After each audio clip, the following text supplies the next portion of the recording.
Welcome, and we are live tonight on March 11th, 2024.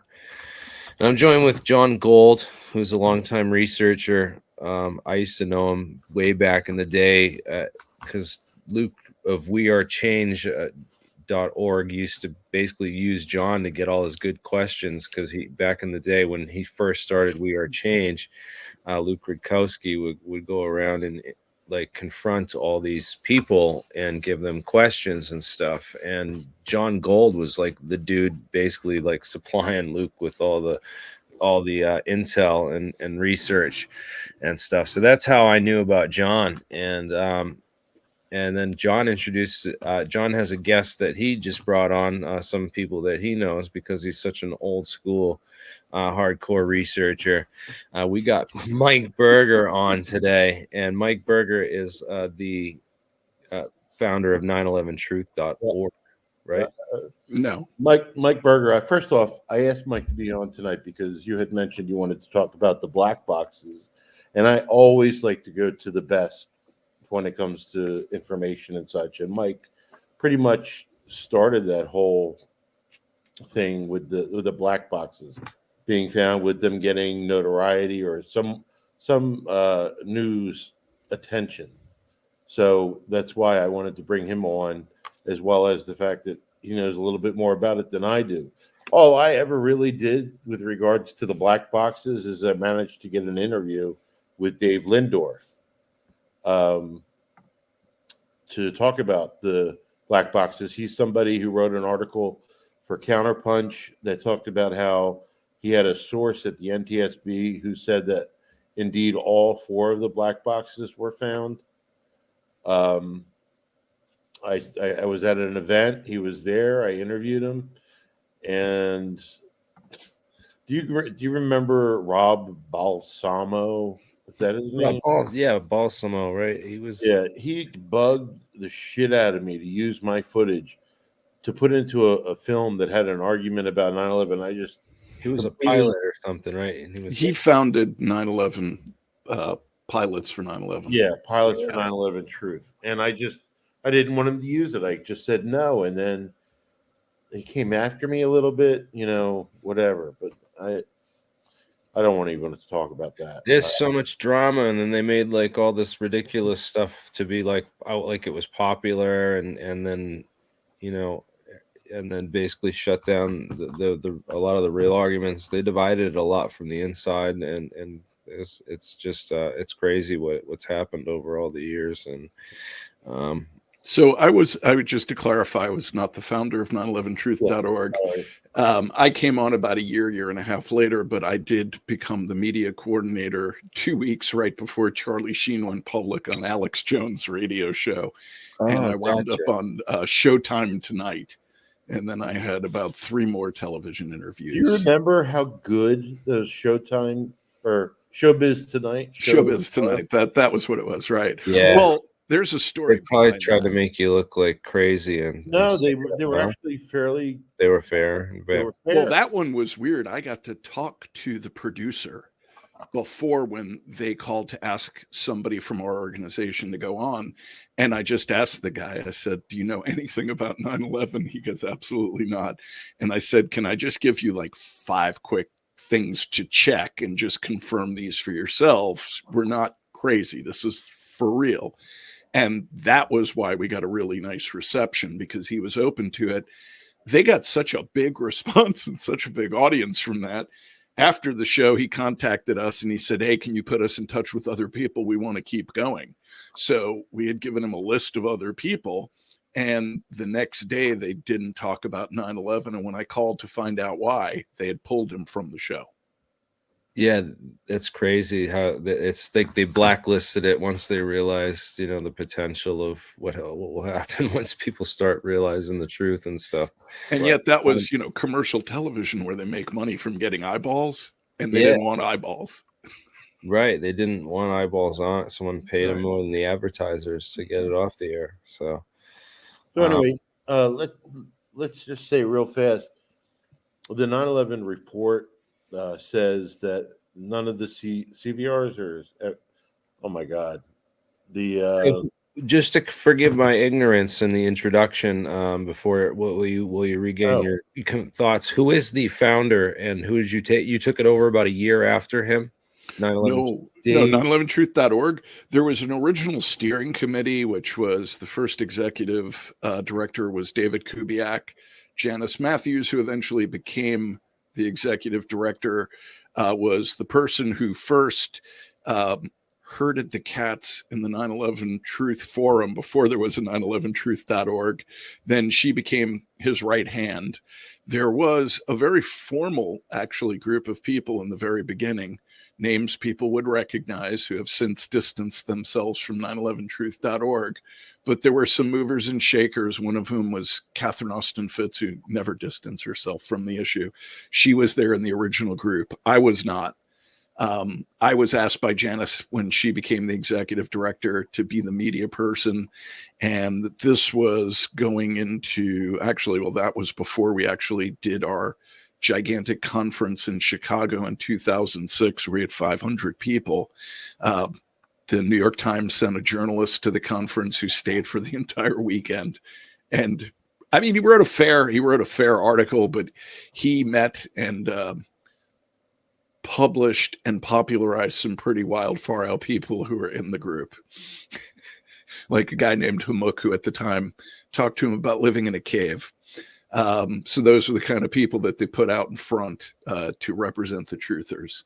But John's actually been at this longer than I have been. So Yeah, I remember. I don't know about that. I mean, the thing that really got me started in January 2002, when it was reported that Bush and Cheney asked Tom Daschle to, quote, limit the scope, according to CNN, of the investigations, when they actually asked him not to investigate the attacks at all.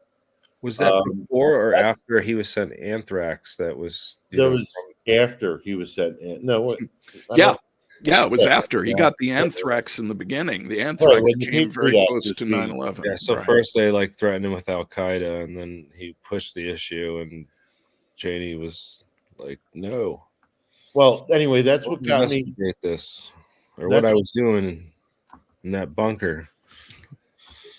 That's what got me interested, and then what got me off to the races was the release of the August 6th PDB, or news of the August 6th PDB, that Bush got a warning. Because if you remember, we were told repeatedly there were no warnings. Nobody had any idea that this was going to happen. It was a complete surprise attack, a new Pearl Harbor. And, you know, we heard that repeatedly on the news. And then, oh my God, they did get a warning. I was off to the races. I was furious. And that's the same thing that actually got Paul Thompson started. So I don't know exactly if I've been doing this longer than you or You've been doing it longer. I went down the rabbit hole a year later in March of 2003 when I saw people online in a forum claiming there were people who must have had foreknowledge because they made bets on the financial markets. And at the time, the Chicago Board of Options Exchange put their data and charts online for free. So I just started going through the data to disprove what they were saying because I thought they were nuts.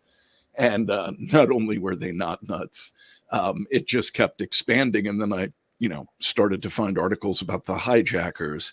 And I just kept digging. And then very quickly, I also noticed articles would disappear in the early days of the internet. You'd see something one day in a mainstream like newspaper online. The next day it's gone. So like Paul Thompson and other people, I started saving those articles and documents because I knew in this day and age, this stuff's going to disappear. And like now, there was a whole link library and archive that somebody had made. I remember it was on, I think it was the old Killtown website. Yes.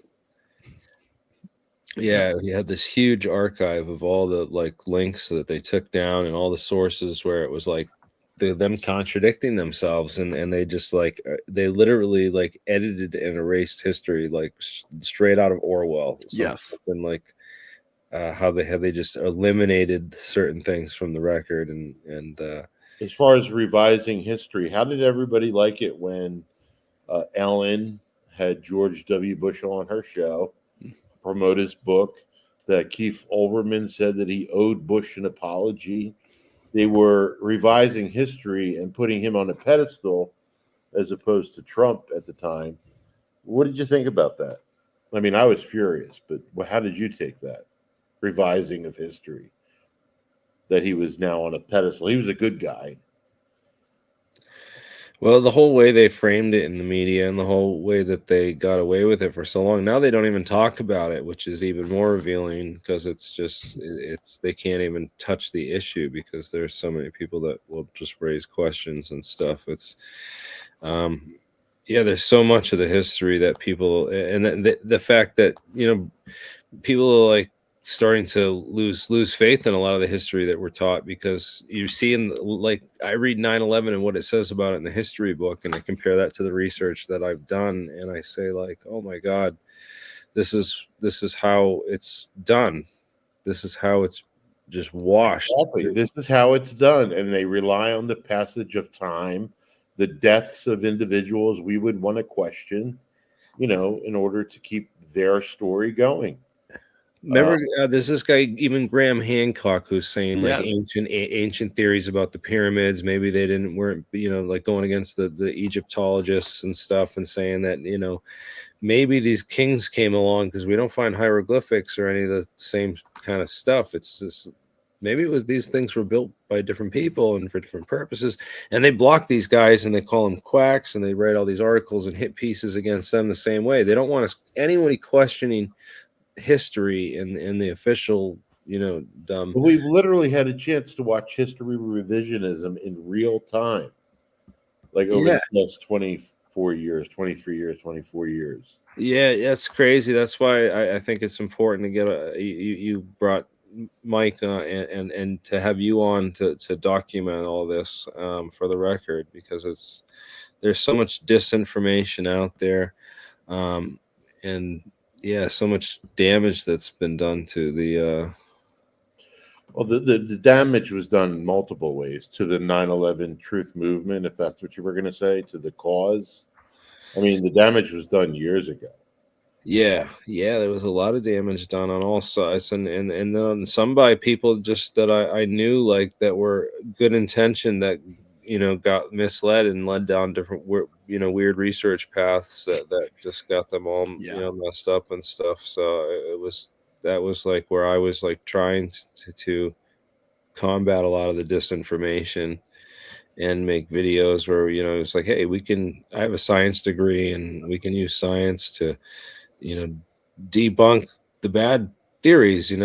That's probably that molten hot orange stuff pouring out the side of the towers is probably not molten aluminum.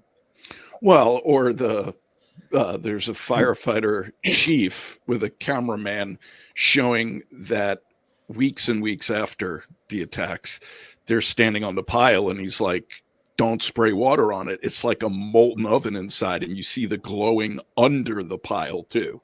Weeks later. So there's no debate it's not aluminum, and nothing in those planes could have kept the fire going for months underground. It was months later. Right. The last fire was put out on December 19th.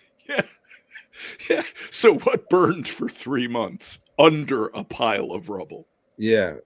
And they actually, World Trade Center 7 was the first to be excavated. Yep. And if you look, Pyrocool FEF, it used to be on their website. I don't know if it still is, but if you go to their website, it used to brag that it was used to clean up the World Trade Center pile. And you could look up the records. They bought like 2,000 gallons of the stuff that mixes at like 0.04%. I did the calculation. It makes like 500,000 gallons. It would mix with 500,000 gallons of water, basically. Wow.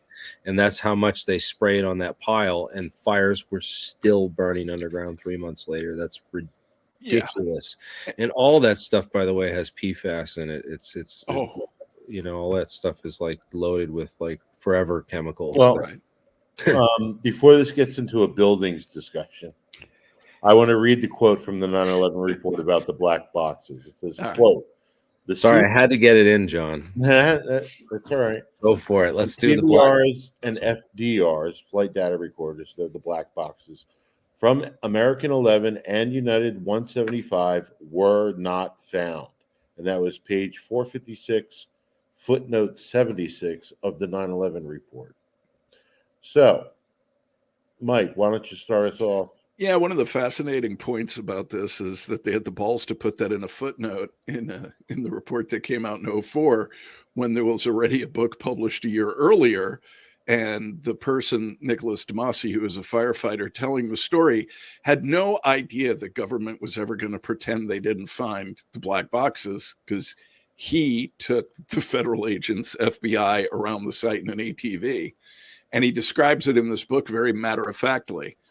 And so it was very strange. And I know that Mike Balone and Nick DeMasi had contacted the commissioners to testify. They had never been called. Nobody ever contacted them from the government. And then after the fact, like John was pointing out, there have been plenty of people to attack, like, for example, Mike Balone's credibility. And I've always wondered what the logic was in this. How could these two men have known that the government was going to claim the things they found were never found? That's just an absurd, kind of twisted way to try to backdoor their credibility, when the timeline, pretty much, as John would say, speaks for itself. This thing was already published and in the stores before the commission report came out, and basically called this firefighter a liar. Right. And there was a document that came out on September 18th, 2001, from the New York State Disaster Preparedness Commission Incident Action Plan, World Trade Center disaster. And in that document, it said, quote, investigators have identified the signal from one of the black boxes in the WTC debris. So that's the first indication that the black boxes were there. They weren't completely destroyed, or at least one of them was. Right. If you could share a screen, man, with that document, that would be awesome. Or at least maybe post a link in the private chat so I can share it. It might not let you post it on my channel, but I can certainly post it on my channel. Got it here. There you go. That should be it, I hope.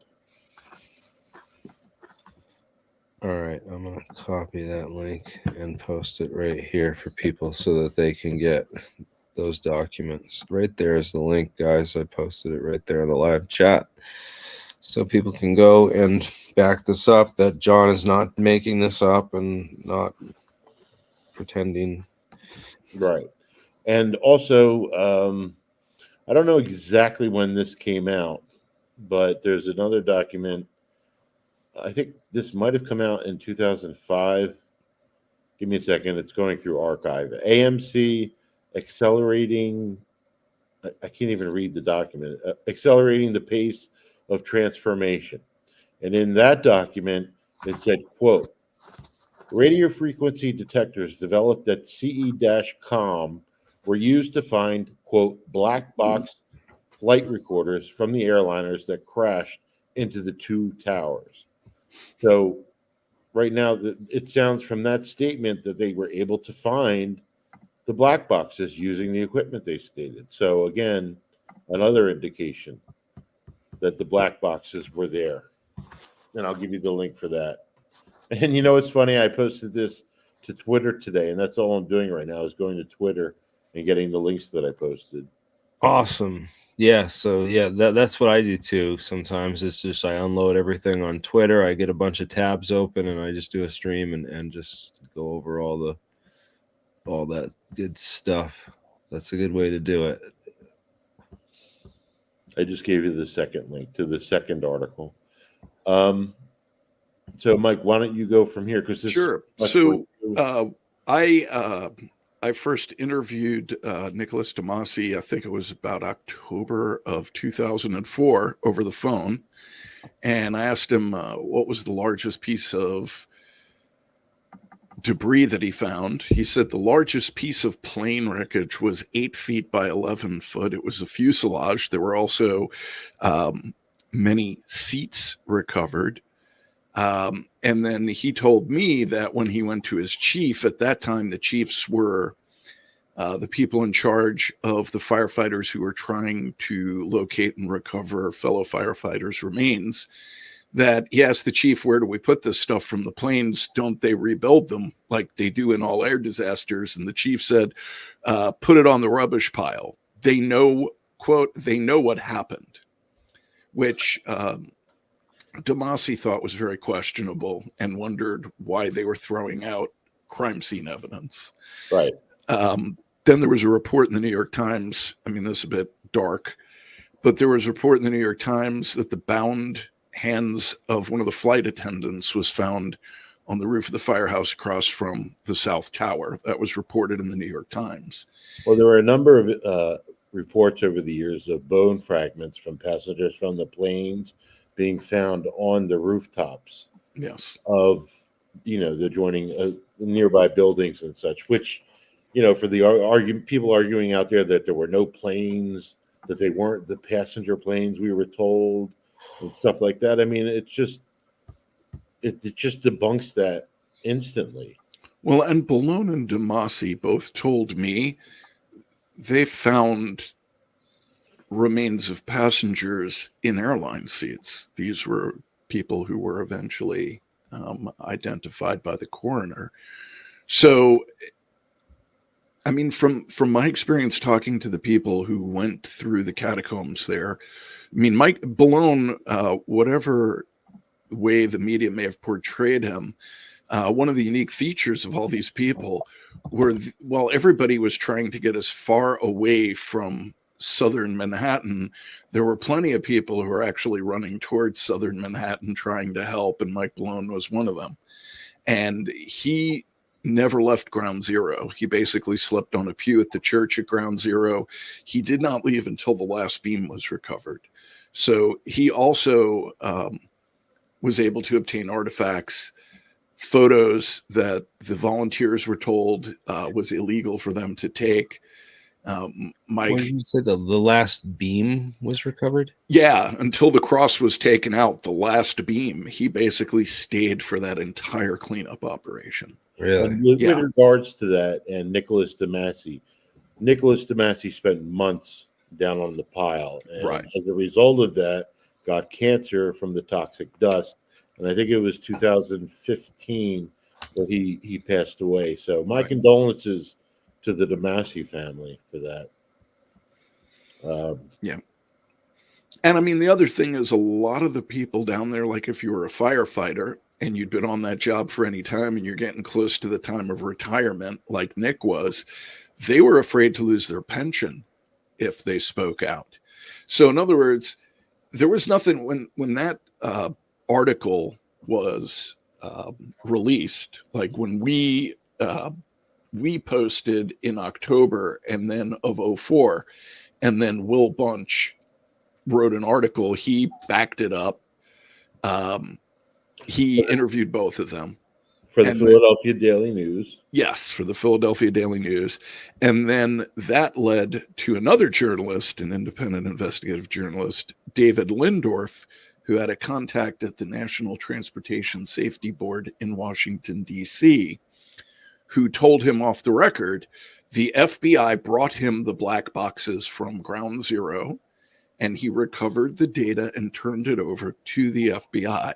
So that independently corroborated the story that Damasi had told before the commission claimed these boxes had disappeared.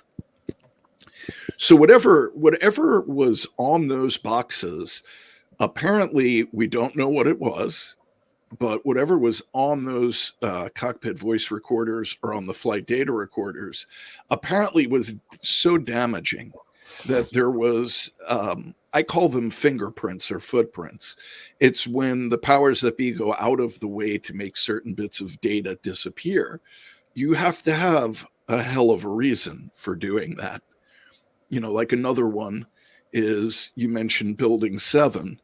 There was a team of federal agents dispatched to Ground Zero to locate hard drives, not people. And this is a story that doesn't get told very often. Those hard drives were sent to a company in Germany called Convar. Convar.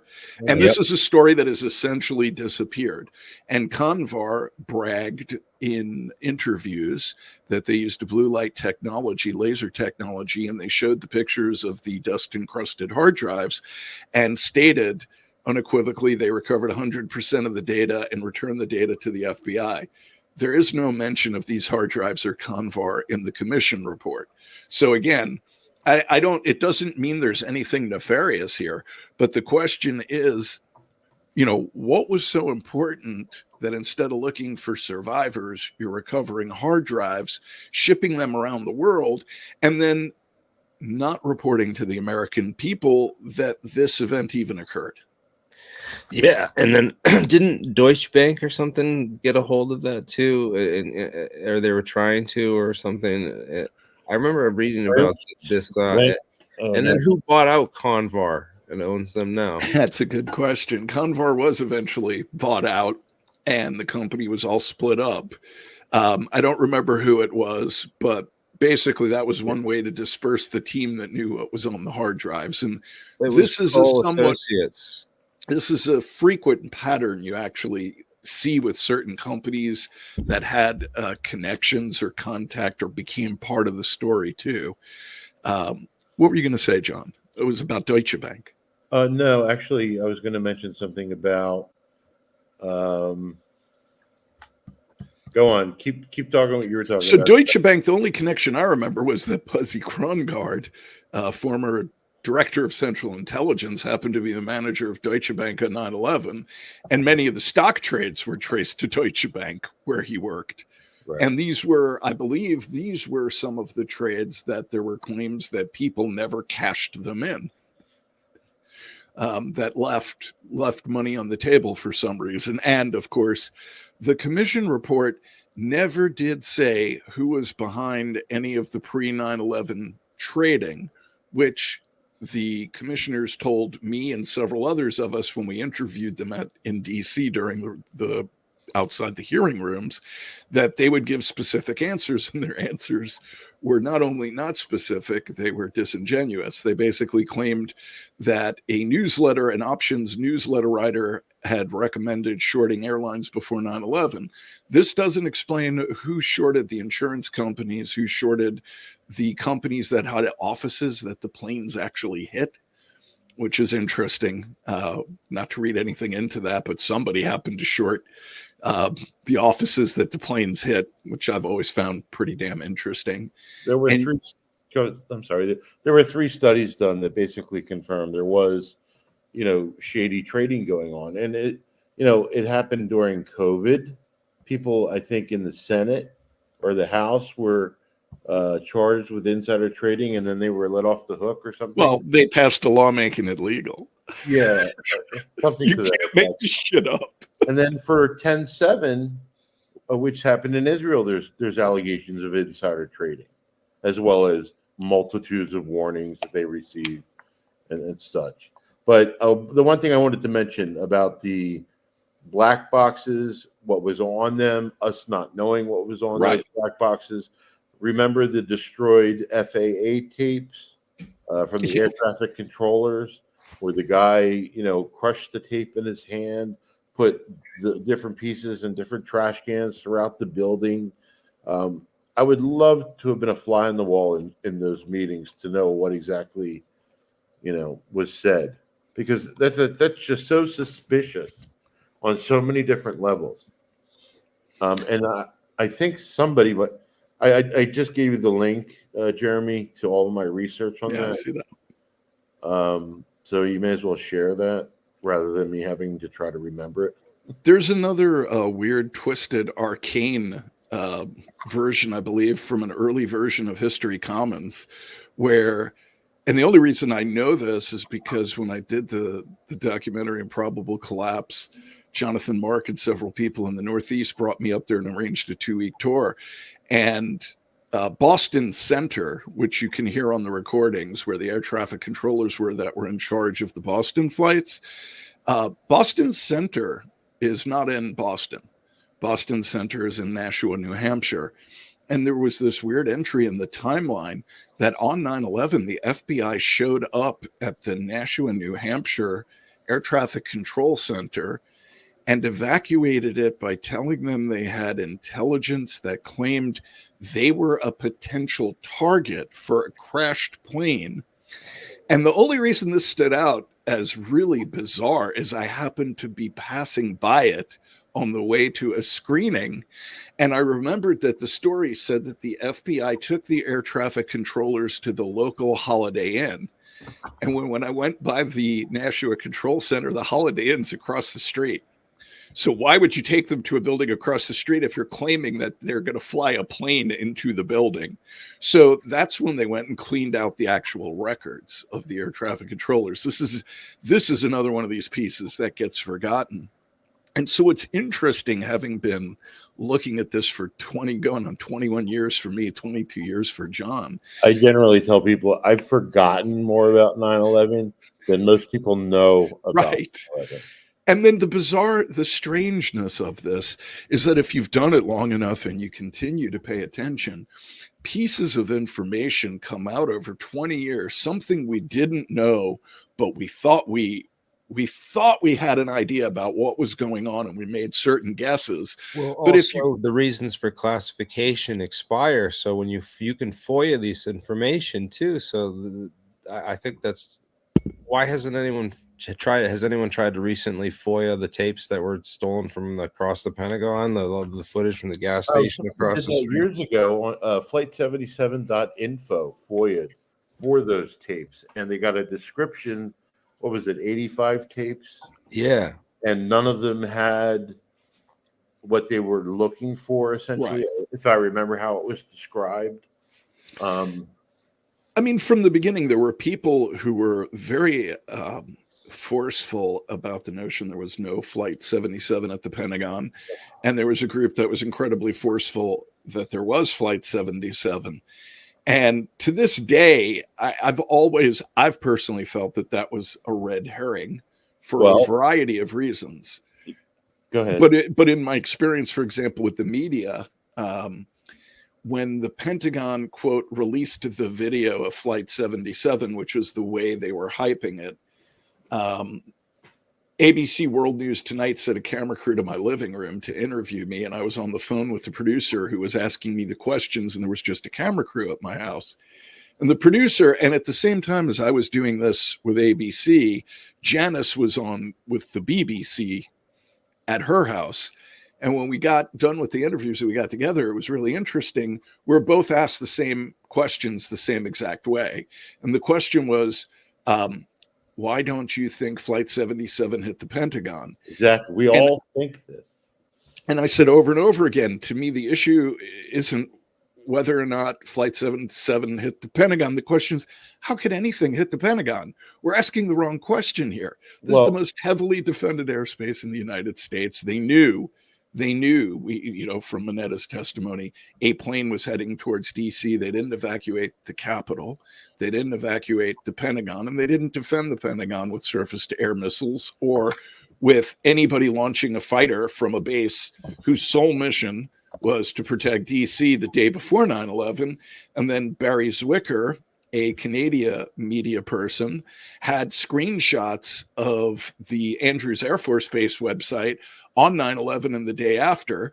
On 9/11, the mission at Andrews Base was to protect P-56, the airspace over Washington, D.C. And the day after 9/11, their mission on the website was changed to be basically a maintenance depot. Well, with regard to the Pentagon, and I have two things to say. Yeah. My question that I always ask of people, because I've always thought Flight 77 hit the Pentagon. One of my mentors, John Judge, also thought Flight 77 hit the Pentagon. And John was one of those people, just an amazing speaker and encyclopedia of knowledge that was shunned by the 9/11 truth movement and driven away, essentially, because of his beliefs about Flight 77 hitting the Pentagon and the buildings and whatnot. But with regards to the Pentagon, my question has always been, how is it possible that a hijacked commercial airliner managed to penetrate DC airspace 34 minutes after the second tower was hit, when everybody in the world knew that America was under attack. And another thing about the Pentagon, there was a book called Firefight written by some of the responders down there. And one of them mentioned that they saw bodies still strapped into their seats, charred and whatnot. In the plane? Yeah. Well, I don't know. They didn't say. They just mentioned Not in the plane, but in the building. Yeah, in the building. Yeah, I was Strapped contacted into their seats. I thought Right. with seatbelts, you brace for landing with your seatbelts or whatever. But with Flight 77, the pilot of that plane was Charles Burlingame. He was the head of the Mascal drill, so that simulated a plane strike. By the way, that may not actually be accurate, because that's a story that was planted, and I use that term intentionally, by Barbara Honegger. Oh, there you go. Back in 2002, she got it into Nafiz Ahmed's book, and she has maintained that story this whole time. I questioned her years ago on the original 9/11 Rise Up list with the original researchers, where we had an email list, and I asked her to please provide the source, because the two articles I found had her name on them. And when I asked her, she said, she said something that was so contradictory. I still remember it. It was like 16 years ago. She's like, I have to contact those people to get my name off that. And I'm really glad that information is still out there. Well, which is it? Yeah, it was confusing, but she could never provide a source. She was the source. There's nothing to substantiate that story. And there are many instances of that. People planning different stories that have just Judy Woods. We talked about this last time, Jeremy. Yeah.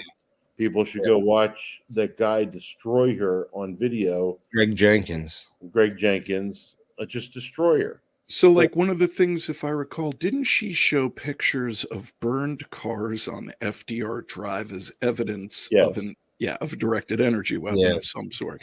So I had contacted her. Those cars were towed from underneath Ground Zero to FDR Drive.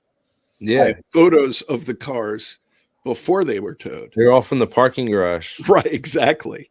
There you go, Judy Woods fans. They were from like 6 stories under steel reinforced, Faraday cage, concrete construction. That's how they build these parking garages. It's steel reinforced. Like they literally have poured pans and like steel reinforced thing, and which points to the evidence there were bombs in the sub-basements to cut the base of the structure, which you also got from what was the maintenance guy's name? Nick Morelli. I don't know if you've ever seen that clip from NY1, where he was a maintenance worker, and he's talking about going to the machine shop and how he also, loved all the people, and it was a city to itself. And he's in the machine shop in the North Tower, and I don't remember if it's in B3 or B4, which floor it's on. And he goes, I'm changing.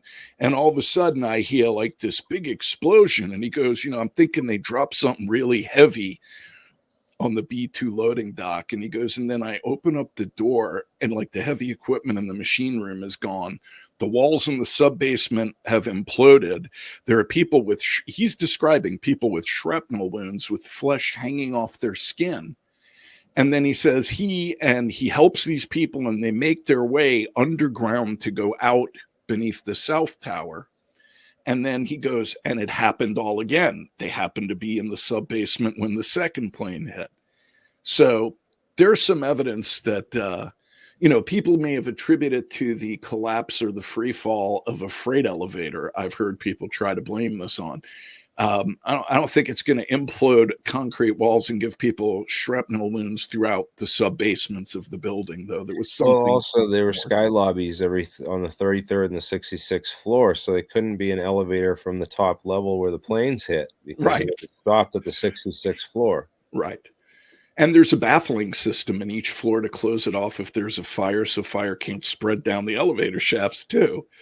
There were all kinds of problems Yeah. with claims people made about what happened. There was something I wanted to do at the beginning of the show, and I just completely forgot. Is I We wanted could to start over. no, I just wanted to have a moment of silence for the people that are currently being slaughtered in Gaza, the people being slaughtered in Ukraine. Um, the things that are going on right now, it's just horrible. So, can we have a moment of silence for the people that are suffering right now and died?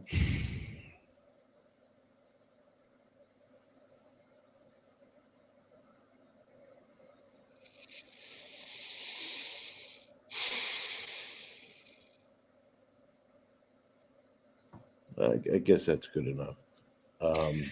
Yeah, man. Thanks, John. And you know what? Um, it's crazy that the war on terror that they started on 9/11 with It's still going on. terrorism expert who went on, missed work that day in the towers to go on national TV to give us the first pronouncement of the official story that morning, and then went on to head the whole Iraq invasion and that whole travesty and quagmire that they set up over in Iraq. It's just that's some real stuff, and for this people Well, think. the 2001 authorization for use of military force that was written days after 9/11, specifically to go after those responsible for 9/11, is still in effect, and it's still being used in places like, I think we're screwing around again in Iraq now, are we again, or never left? Iraq, Syria, Libya. Yeah, I mean, I believe we're in over 7 countries dropping bombs currently. Well, according to the Smithsonian's website, we've been operating militarily in 80 different countries Yeah. during the war on terror. But the drone strikes too, so that we're doing these top secret drone strikes in all these other countries, and we have these capabilities to go in there covertly and do this. The funeral and wedding killers. Well, and we continue to build bases in all these countries. And we continue to add countries to NATO. I think Finland and Sweden just joined. Yeah, it wasn't the State of the Union address. Biden even congratulated the leader of Sweden for joining NATO. I just want people to know that Joe Biden's speech was meant to pump people up for war. Yeah, that's what it was meant for. It will go down in history, man. That was insane. You watched it.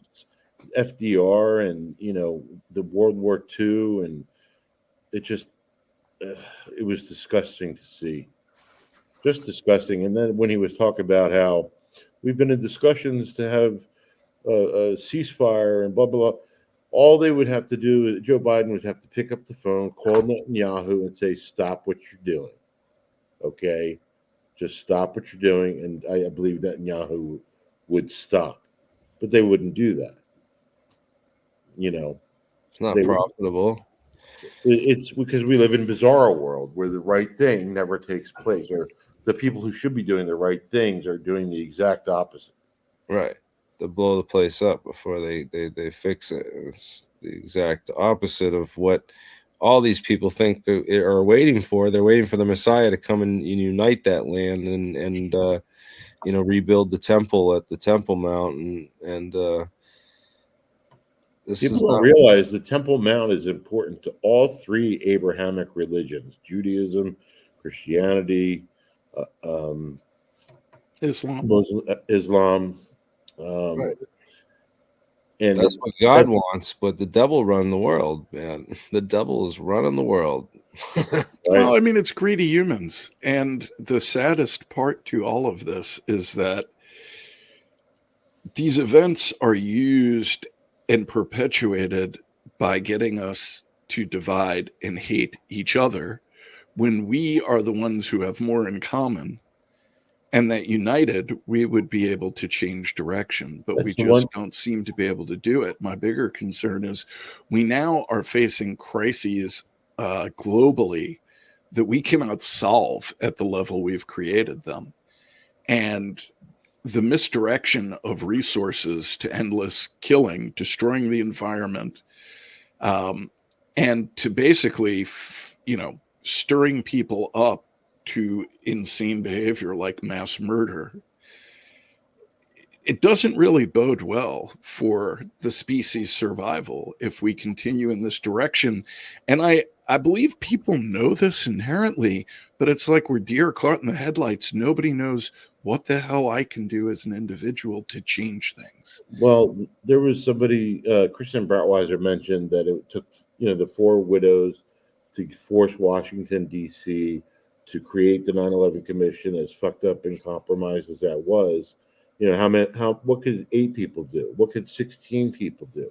Imagine what 32 people could do. And yet we can't come together. Why? We need to understand as a people that the things that are affecting us are affecting all of us, and they just have an amazing knack for putting a partisan label or a partisan hitch to things that just are nonpartisan. Like the environment has absolutely nothing to do with whether or not people are Democrat or Republican. But it has a lot to do if you can make a lot of money stealing the resources that are there, no matter what happens. I mean, to me, the craziest part is these people have children and grandchildren. Like, what kind of world do they think they're leaving their own children? Like, the kind of disconnect that has to go on in their minds about the way they're leaving the world. I mean, like, I remember when Bush was in Maine with the grandkids, and the grandkids couldn't go out because there was like a hole in the ozone layer over Maine. And I was like, this is so bizarre.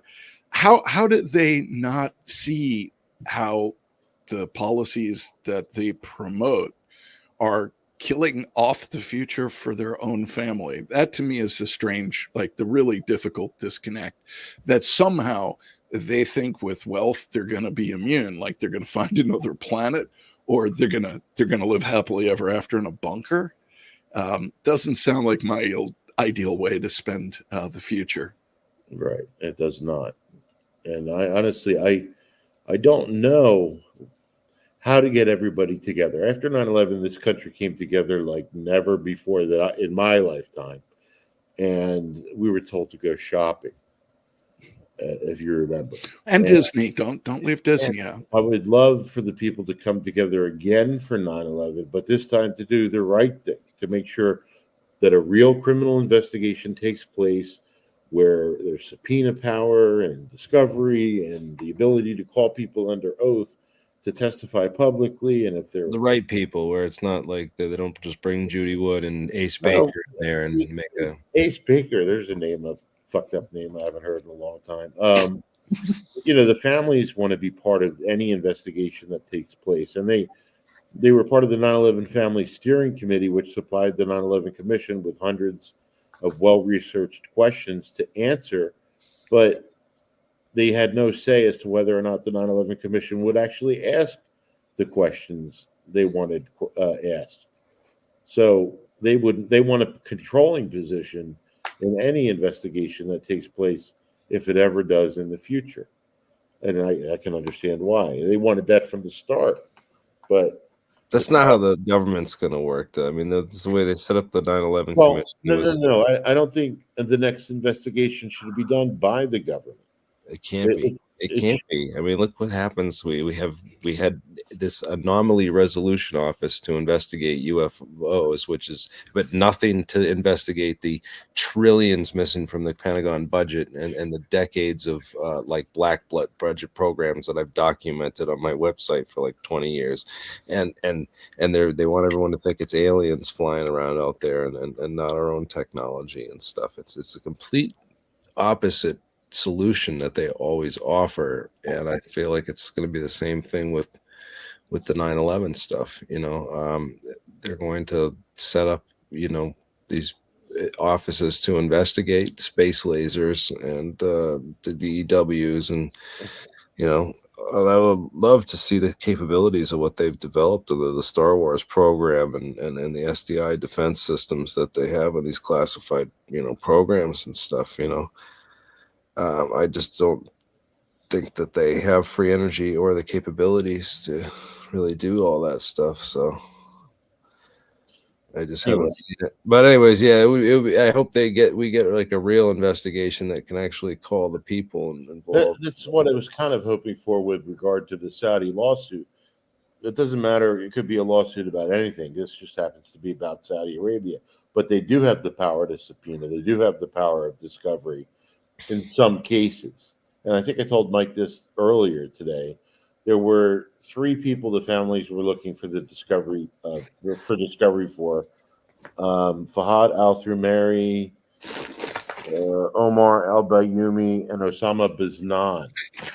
And the redacted 28 pages was covered up and kept secret for so many years because it showed that Bandar gave a suitcase of money to Osama Biznan. And for some reason, in the family lawsuit, the judge decided there will be no discovery on Osama Biznan. And I say, for some reason, Lori Van Auken and 9/11 family, I said, for some reason, and she wrote back, quotes, for some reason, they did what they did. Which we know it was because Bush was close personal friends with him, and they talked about personal possible embarrassment they might face. But it had a lot more to do with it, obviously, than that. But yeah, that's what I was kind of hoping for, because they don't want 9/11 in a court of law. I've documented that a lot. They just do not want 9/11 in a court of law. Every time that happens, like we saw with the Moussaoui sentencing phase, things come out. Yeah. We saw Coach Witten. What were they doing? They were coaching the witnesses. What? Why the Your need? justice system, man, it's ridiculous. They do that all the time, and they'll literally, yeah, it's so backwards and crazy what they've done, and what they're able to do. I would just say, like, it needs prosecutors in such a case would have to be held to standards, because it's ridiculous corruption and means of extortion. I mean, look what happened in BCCI. Giuliani was the prosecutor for BCCI. Ends up they end up getting off completely because he botched the whole case, and then he ends up leaving the prosecutor's office and going to work for the law firm that represented BCCI in the trial. So it's like they just buy out the prosecutors and they switch sides. So there has to be some kind of prosecutor conduct that has to be taken or something. There's nothing like that in the system. These prosecutors just can run free and do whatever they want. And it needs to be, they need to it's a murder investigation, so means, motive, and opportunity. And if they're not focusing on those 3 things and going after those 3 things, I think that they should be investigated themselves. If you haven't seen it, Netflix just dropped, the Duplass brothers did a documentary called American Conspiracy, The Octopus Murders. And the Octopus Murders are connected to the original Bush gang and Iran-Contra. But the point of watching it is, like, when I hear you talk about prosecutorial misconduct and all the different agendas, like, that story is so much like investigating 9/11 in terms of the kind of characters you wind up confronting, where even the people doing the investigating begin to question their own sanity and question what the heck it is that they're doing. Well, I've been having conversations with Chat GPT about 9/11 just to show myself that I'm right and have always been right in doing what I've done for 9/11. When I convince the artificial intelligence or, show them things and they agree with me. And that's just for shits and giggles. I've been doing that. But, I know I've done the right thing. I have no regrets. It was always the right thing to do. It was an absolute good. Yeah, standing up for the truth. I mean, personally, the people that I've met through this work, many of them, not all of them, but many of them sacrificed relationships with friends and family. This is not, when you talk about like, and if you watch the octopus murder thing, I mean, you'll begin to see how this guy's character, his personality changed over time just from being in this dark, murky underworld. It twists the way you see the world. And once you see through the 9/11 story, whatever it is that opens up your eyes, you can't unsee it. So like you either have to repress it or you have to live with it. And if you live with it and can't keep your mouth shut, the people you care about are going to get sick and tired of hearing it in most cases. And the more you talk about this with people who can't tolerate the implications of what you're sharing, and this is true of UFOs especially too, like anything where you're questioning the group's reality. So if it's academics about what Graham Hancock is talking about ancient civilizations, Right. they have the power in their roles in academia. But another side to all of this is, I believe what we're witnessing, people keep saying, tear it down, burn it down. I think what we're witnessing is that these institutions have all lost their legitimacy.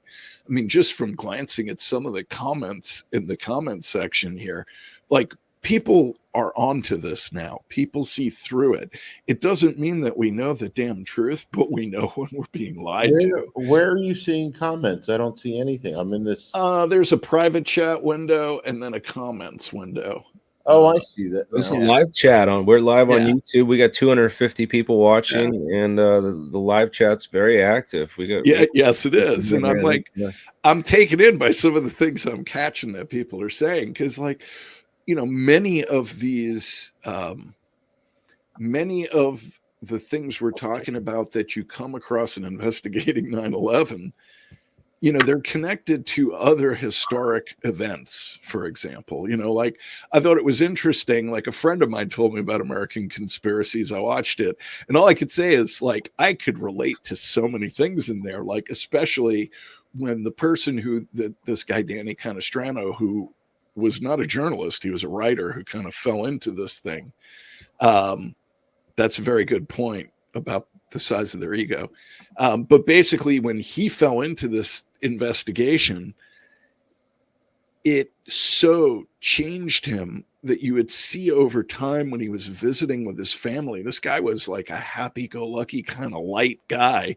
And towards the end of his life, man, he was sitting there mumbling about how his family, how they couldn't hear it. Like they didn't want to see it. They were tired of hearing it. You're talking about Donald Canestraro? Danny Canestrano. And what's interesting is Rupert Canestraro too, but not Straro. I think it's Canestrano. Okay. And what's interesting is Michael Rupert, who wrote the book making the argument that Dick Cheney was the mastermind in crossing the Rubicon 23 years ago.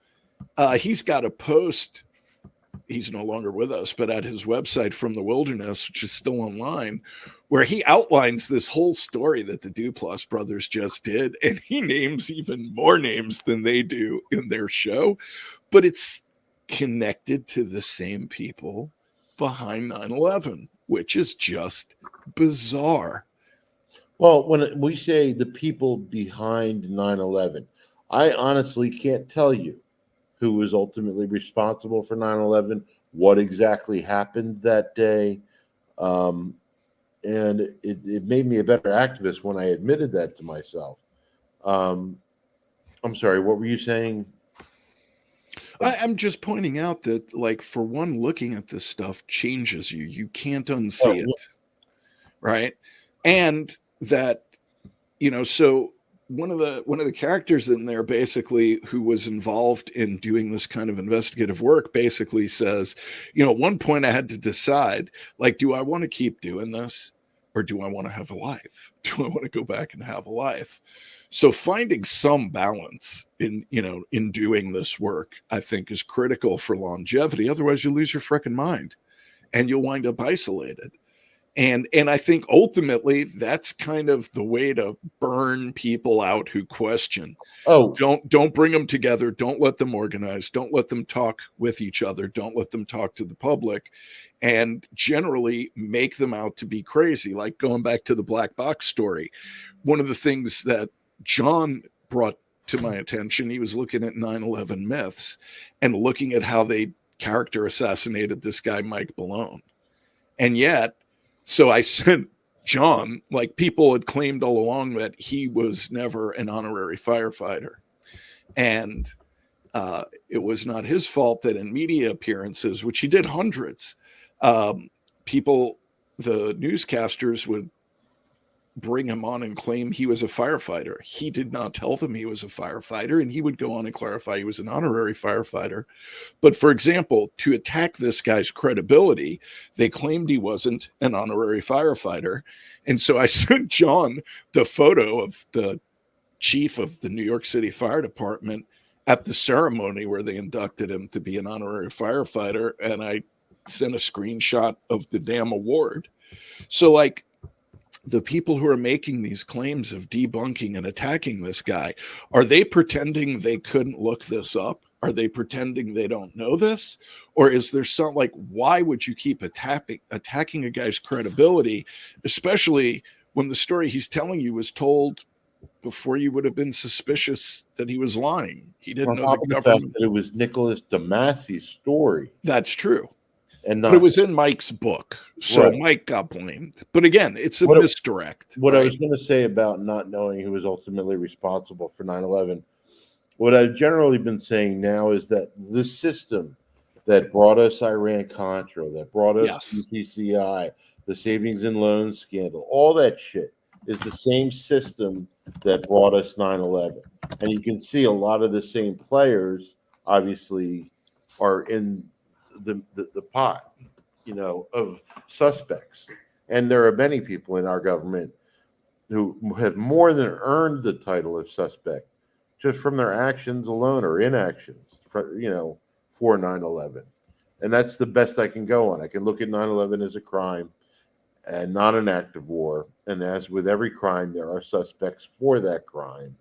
And as I said, people within our government and other governments, because of their own actions, have more than earned. I think that the financing was of major concern, and that was put as it was of little concern in the 9/11 Commission. And well, into the financing. The 9/11 report said twice it was of little practical significance in the report. It was major practical significance. And in the terrorist monograph on financing, they also repeated the claim that it was of little practical significance. Yeah. Well, and then you had like the stories that would come out where, for example, the breakfasts with Porter Goss and the two Florida guys, Porter Goss and Bob Graham, who, like, it's so hard to figure out who's on what side. They have a breakfast meeting with Mahmoud Ahmed from the Pakistani ISI, the equivalent of the CIA, who had allegedly ordered a wire transfer of $100,000 to Mohammed Atta. And then again, like, things drip out over time. So there were news reports that Pakistan bribed the commission to leave references out of Pakistan's involvement in financing these attacks. So they've managed, for 20 years, they've kept the Saudis protected in at bay. Yeah, exactly. People say, they're going to point the finger at the Saudis and that'll be the end of it. We're going to go to war with the Saudis. You can't point a finger at Saudi Arabia and not have five fingers pointing back at the U.S. Just from their accessories after the fact, just for covering up Saudi Arabia's role. And when you talk about the financing of the attacks, part of the financing came from the Bandar family. Princess Haifa, through Riggs Bank, sent money to the wife of one of the people. I can't remember the full story. And, as I said, Bandar gave money directly to Osama Biznan in his suitcase. And now that was this part of the San Diego cell. Yeah, the San Diego cell. And I found out recently, just within the last week, that somebody who sat on the board of Riggs Bank was somebody by the name of Jonathan Bush, Yeah. who is the uncle of George Bush. Oh, wow, huh? That's So funny. yeah, so I wonder why they kept that all covered up. 28. There's so many weird connections with that family. It's crazy. Pretty Guys, I want miraculous. to play. We're at the top of the hour now, so I want to give you guys a break. I want to keep going. If you guys are down to keep going, Yeah, I can keep going. so but I want to take a quick 4-5 minute intermission. So go grab a drink, run to the bathroom. I'm gonna play a quick clip, and we'll get right back to it. Alrighty.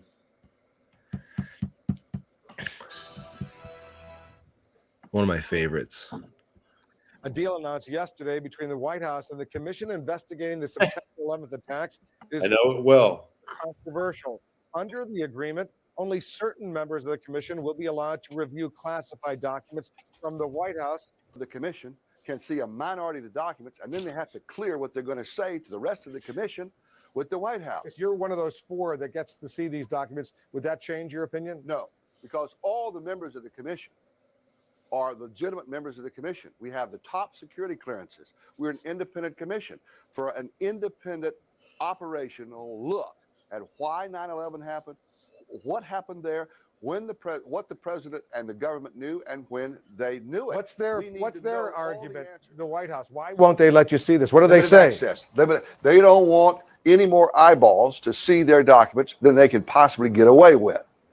It's a scam. It's absolutely disgusting. This is an independent commission looking at the most serious attack on this homeland since the British invaded this country in the War of 1812. This is important. We cannot do our responsibilities if we don't have, all of us, access to all the documents we need, including what's in the White House. Now, we've already had to go to the wall for documents with the FAA and NORAD in a subpoena. So why do you I think we ought to subpoena the White House documents and get on with this investigation. Why do you think your chairman, the former Republican governor of New Jersey, Tom Kaine, other members of the commission, apparently majority, have accepted this arrangement with the White House? It's a deal. We shouldn't be in the business of making deals. We should not be in the business of taking some commissioners and say they get to see some information cleared by the White House and other commissioners don't. And then they got to clear it with the White House to come back to tell those commissioners what that's all about. I think this is ludicrous. So what, if anything, here. can you do about it? Well, first of all, I'm very much for issuing a subpoena to those in the White House that would obstruct this investigation. And that's what we have here, an obstruction of a full investigation on the most serious attack on the homeland in the last 150 years. Before I let you go, let me shift gears for a moment. What's happening in Iraq right now? You wrote a provocative piece the other day suggesting there were parallels to Vietnam, a subject you know all too well. What's your main fear right now? Well, we're in a mess. And we have no strategy to win, and we have no strategy to get out. That's Vietnam all over again. And we're losing more casualties now, just in the last week, than in any period since Vietnam. We've extended the tour of duty of guardsmen and reservists, and that's going to take a tremendous toll on our communities. They ought to be at home looking after homeland security. You want just to pick up and leave? We got to get the UN in and get NATO in. One thing I wanted to mention, and you guys, we were talking about burnout and balancing your lives. Are we back? Can you hear me?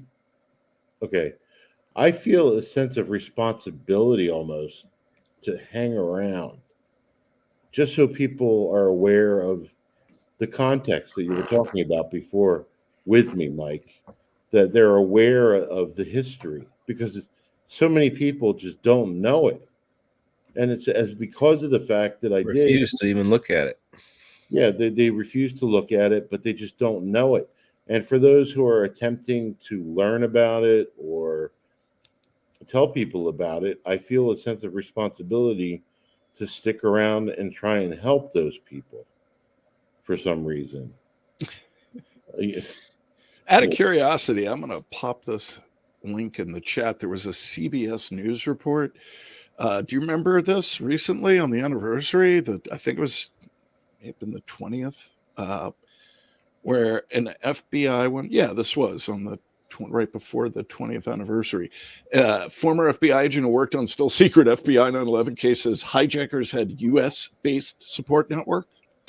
Operation Encore. Do you know about that, John? Operation Encore was an FBI investigation that took place, started, I think, after the 9/11 Commission it finished its work. Is that when it started? Or I don't know. It says that earlier? it is a still secret investigation, which centered on the hijackers in San Diego, the part that you were talking about earlier. I don't know exactly everything there is to know about Operation Encore. I will tell you to go to the Florida Bulldog, where Yes. Dan Christensen is the editor and journalist who's written a lot about it. If you want to learn about Operation Encore, it had a lot to do with Saudi Arabia. Yeah, that was around. Well, this FBI agent came out and said that there was U.S. financing and support for the San Diego cell, which to me was new news. No, I'd never heard that before. What I had heard, came out recently with that Canestraro guy I was telling you about. He said that there was the CIA and the Saudis were working together with regard to what was taking place in San Diego. And they say, it was to flip them to get insiders in, Al Qaeda and so forth. And my counter to that, aside from how long does it take to realize that somebody's not going to flip? They were in this country for a long time. We're all optimists at the CIA, John. Why not do this outside of the country where you don't put Americans at risk, by allowing these terrorists to come on American soil where the CIA is not allowed to operate and try to turn them there? Why not do it where Americans won't have a threat of being injured? But besides that, Prince Bandar is essentially the best insider of Al Qaeda that you could get. He is somebody who's intimately familiar with the terrorist system. If you remember during the BAE scandal, he threatened Britain with terrorist attacks if they didn't drop the BAE scandal. He's also responsible for sending in terrorists into Syria when that whole debacle took place.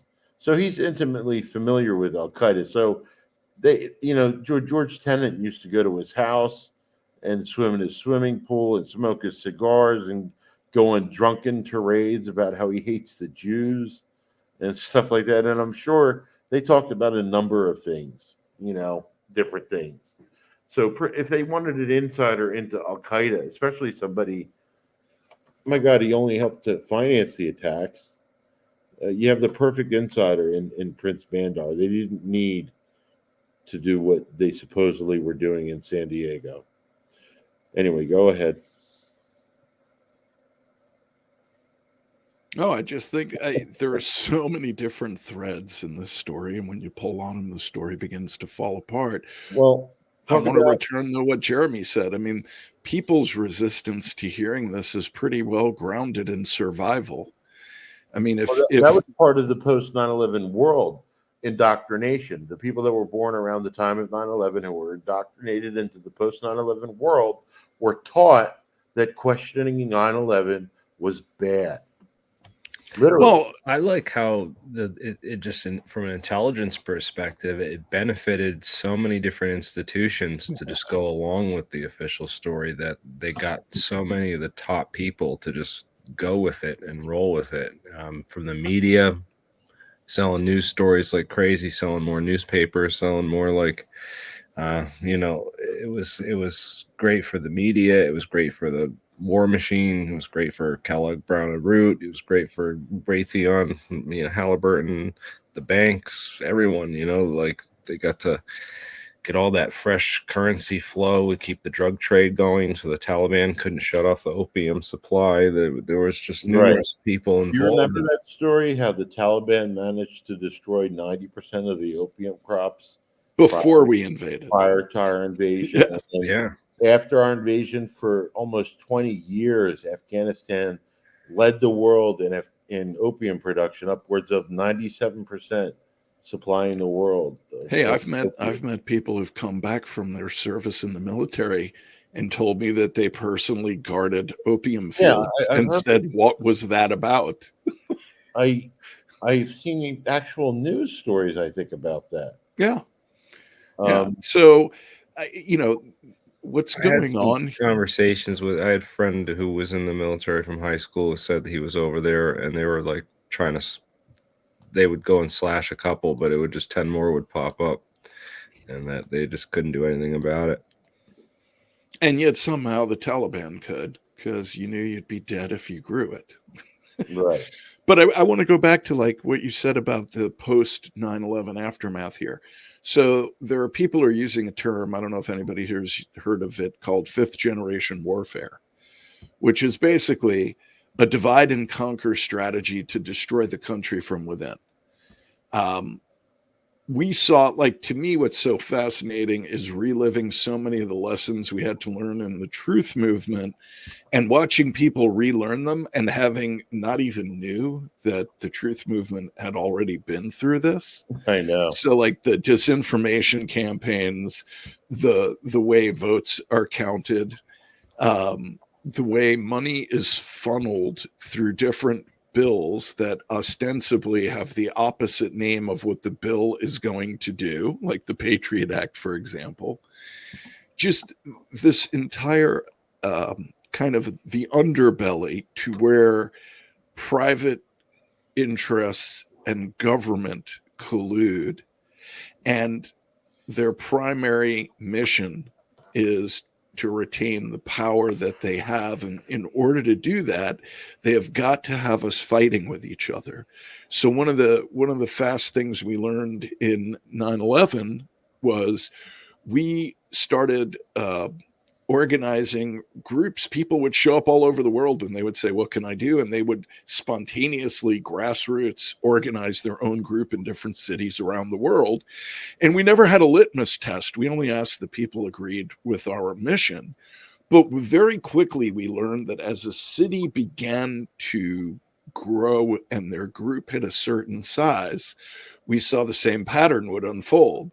Certain people who had joined the group would then begin to challenge whoever had originally started the group or led it, threw into question their motives, labeled them a government agent, and split the group. Snitch jacketing. Yeah. And there's only one group that I'm aware of that actually managed to not be destroyed by that, and that was the Denver group, which coincidentally, I think the majority of them were psychologists. So somehow they were able to fend this off when it happened to them. But they had their problems of their own. But of course, but I mean, this is just something to keep in mind if you're ever organizing, how to deal with the disruptors, deal with them as quickly as possible. What I tell people is to judge people by the fruits of their labor. If they are consistently good in the work that they do, if they admit mistakes and correct mistakes, if they are pleasant to be around, generally those are the people you want to be with. The people that, and I've been guilty of this, just start arguments with people all the time. Throughout 23 years I've been doing this, I've been a part of a lot of bad things that I probably shouldn't have done. Well, the good ones do it under a shell account, so it doesn't go back to their name. Right. I always put my name out there. So, but I got involved in the infighting. I was part of the credibility police at one time, trying to maintain the credibility of the 9/11 truth movement. And that just, once you realize that you can only control your own actions, it saves a lot of time.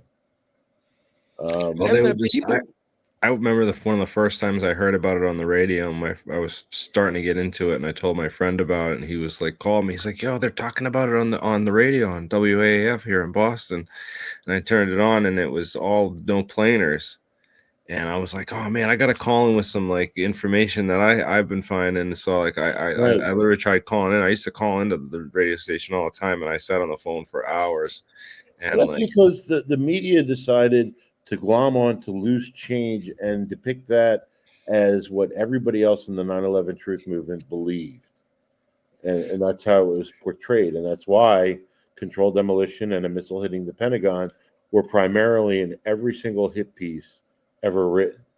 I have to make an obnoxious comment. Defectionist, the radio is something you can get on an app on your phone. Well, I just want to give a quick shout out to the super chats that I didn't do before. Ian B, thank you for the $5. New Zealand money, $10 from Ben Love in New Zealand, and Finn Bugden down in Australia, down under with the $50. Good day, mate. Good day. Good day. I speak Australian. Yeah, but that's not a knife. Do you drive Australia? That's not a knife. That's a knife. You remember that? Are you old enough to remember that, Jeremy? I am. I am. Good. Unfortunately, do not look like it.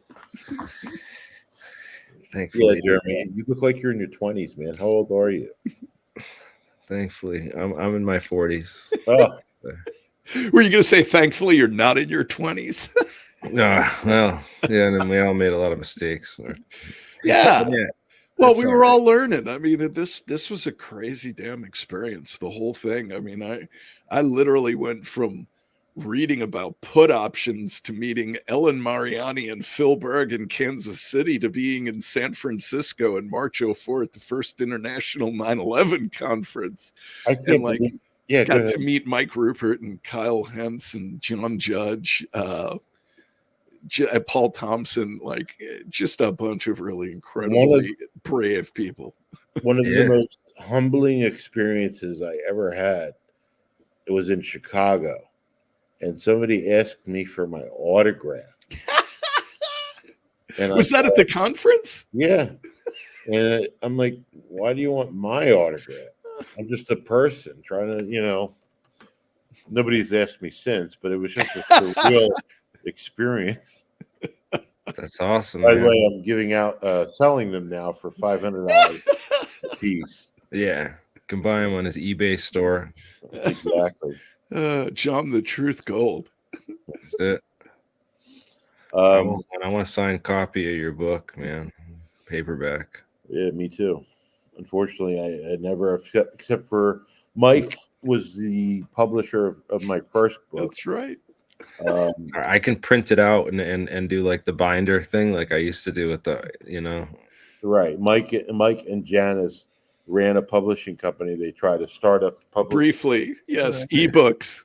And I think you only did my book, wasn't it? No, we did about 10 others. Okay. Well, they did my book, and it was for Kindle, and they convinced me that we should do it with Kindle because that was the way of tomorrow, or something to that effect, as opposed to trying to get it printed, which I did try to do. I couldn't get a publishing company willing to do it.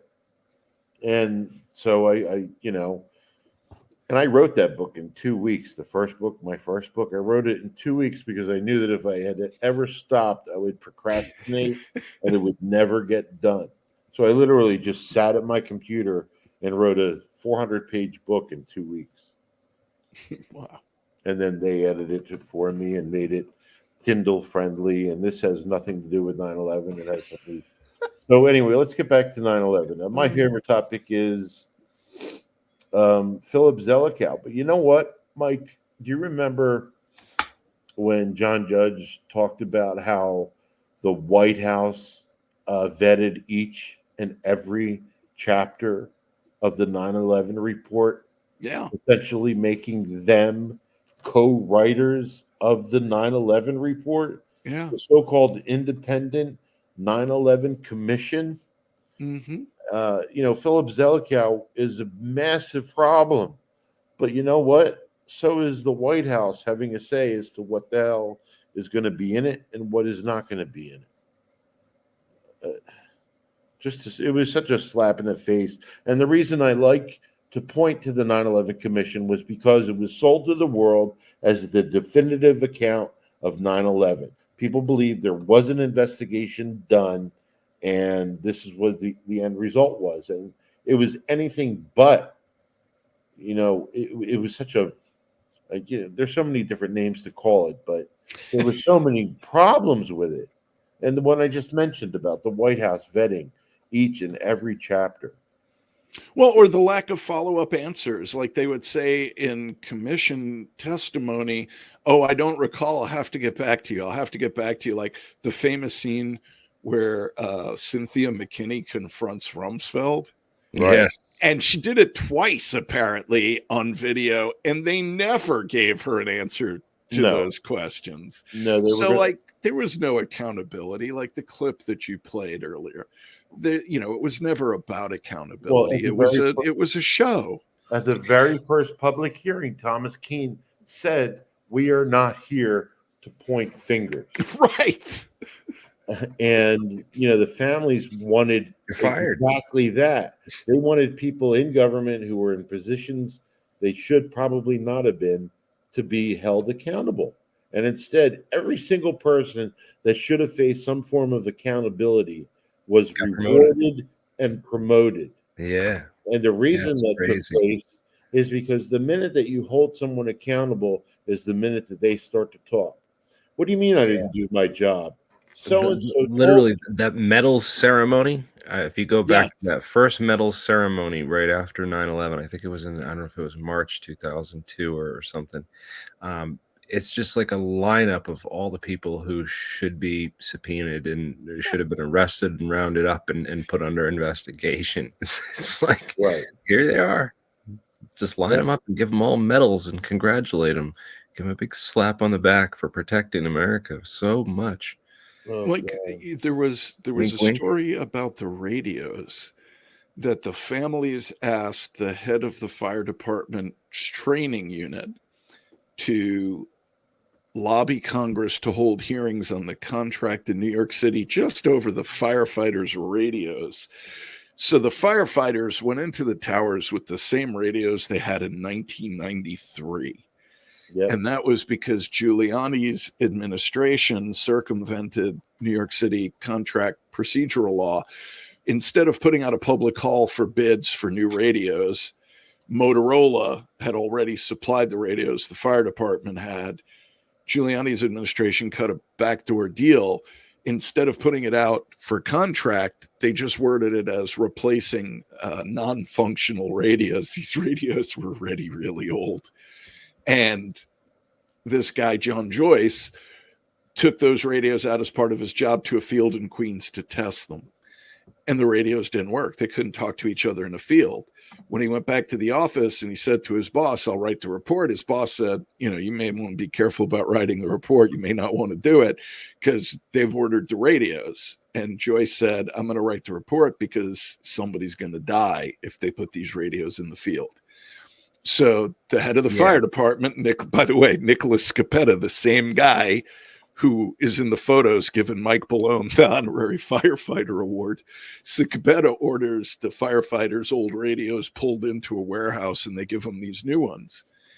And within the first week, a firefighter gets trapped in a burning building and the guys outside from his house don't know he's in it. And another house responding from a couple of miles away, when they get there, said to the chief, "You got a guy stuck in the building. Did you get him out?" And the chief said, "We didn't know."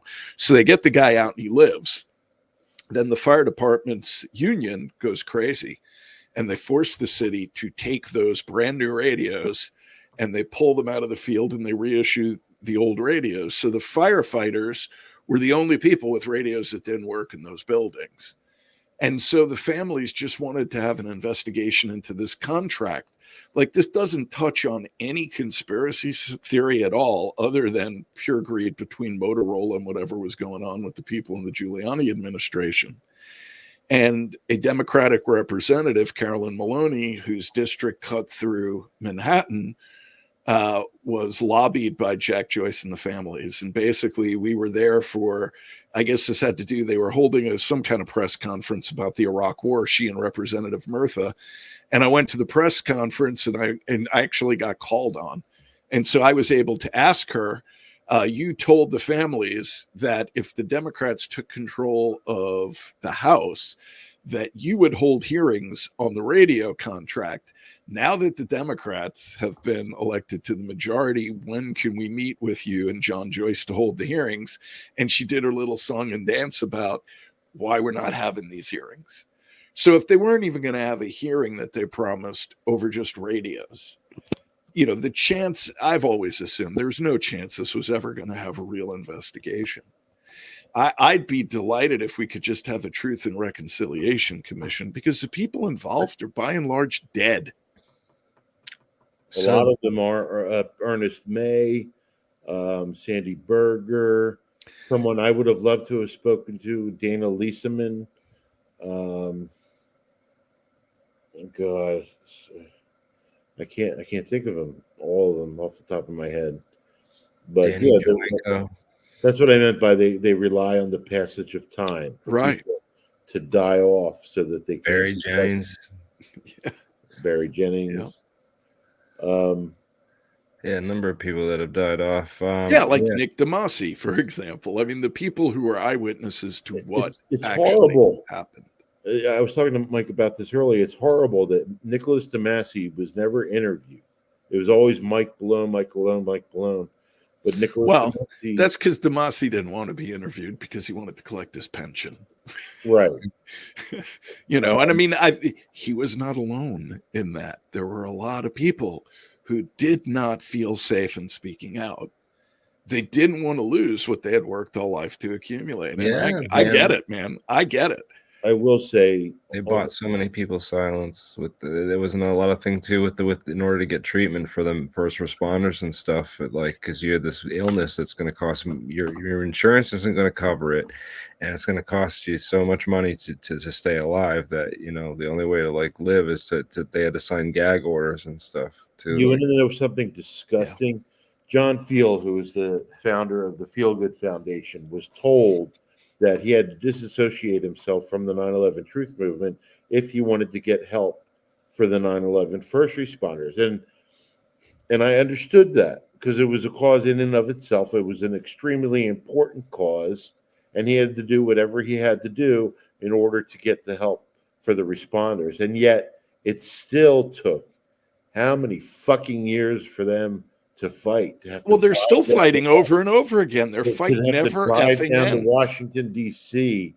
for something that they should automatically get. The same government that lied to them about the air and the water quality and so many different things is the same government that made it so difficult for them to get the health care that they needed. You know, and Jon Stewart went down once with the Feel Good Foundation, and thanks to my efforts greatly, you know, I helped put the Feel Good Foundation on the map. So that's something I consider. You can feel good about, huh? Something you can feel good about. Yeah, exactly. It's an accomplishment. I mean, after 23 years of doing this, you don't really accomplish much that you think you don't. You do. You know, you educate people. You might turn people on to certain things. You get people to question their government, which is always a good thing. But it's hard to pinpoint, you know, where you've been successful and stuff. But that's something I can take to my grave, is that I helped to put the Feel Good Foundation on the map, which accompanied Jon Stewart to Washington, D.C. to fight for the health care that they got and still have to fight for. And you know how they're... what was it? Trump was the last president who tried to put his fingers into the pot of money that was there for the 9/11 first responders to use for something else. Like, do you remember that? I don't. I think so. It's just disgusting. I never checked that. I never fact checked it. You know, it could have just been like a Biden friggin'. No, it was a real story. Propaganda story. It was a real story. I remember posting it. I don't remember the specifics. I wouldn't doubt it. I mean, Trump's literally went after. He stole so much money from every contractor ever worked for him and built all those casino, all those empires. Hotels. I grew up in New York, and I personally knew families who were destroyed by being vendors to Trump in Jersey. Yeah. So yeah. Yeah, I heard a lot of the stories about that, and I'm a contractor, so the fact that he's burned, hardworking people, Right. that's Well, really thousands of people moved to Atlantic City to work for the Trump casinos, and he drove them into the ground, and all these people suddenly didn't have jobs. And Oh, by the way, yeah, the people in the chat. No, I'm not saying vote for Biden. no. That's not the point. Joe Biden, somebody who met with Lieutenant General Mahmoud Ahmed. Vivek is one of the only ones yeah. who's from an expressed interest in investigating 9/11. So I'll vote for Well, I mean, Vivek. I do recall Trump saying that if I'm made president, I'm going to release everything. Yeah, And I've yeah. had several friends in the movement go, you see, and I was like, do you believe anything when any politician's lips moves? You're day one, crazier than I am. from day one, I tried at my best to warn people that he is just pulling you along. He's a bullshit artist. He's not going to do shit. I can't believe Alex Jones went like full, Oh, right wing. He fuck Rush Limbaugh wannabe. Alex Jones is a 9/11 profiteer. That's what he is.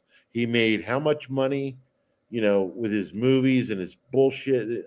He was making big money on the He Sandy sells Hook on the thing. site. That's why he promoted that. He He made promoted big money off of a lot. And Alex, unfortunately, lost it all because of well, it. when I was on the steering committee, when we had that conference in Chicago in Right. 2006, Why don't you tell them the story of the tickets and stuff? an unnamed member of the steering committee asked Alex to be a keynote speaker at the conference without asking the rest of us. And then somehow I got appointed to be the guy to negotiate with Alex. And I did not know who Alex was at the time. I was not really into conspiracies. And it was pretty damn funny, I'll say the least. Alex thinks he's very important and very special, and always has. And at least in my experience of him, he had zero integrity. His work meant shit, because turned out he was planning a conference 2 weeks after ours in LA, and he's like, "Hey, Berger, listen, if you can get Stephen Jones to come to the conference in LA, Berger, listen, if you get Stephen Jones to come to the conference in LA, I'll give you the red carpet treatment. I'll fly you out, give you a hotel room."